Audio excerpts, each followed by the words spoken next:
Sinagot ni Attorney Levy Baligod ang pahayag ni Ombudsman Jesus Crispin Remulla patungkol sa isang litrato sa joint affidavit ng mga nagpakilalang dating sundalo.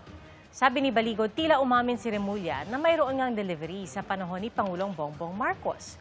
Pero kinalayan niya ito ni Remulla ng politika nang sabihing nag-umpisa ito noong panahon ni dating Pangulong Rodrigo Duterte.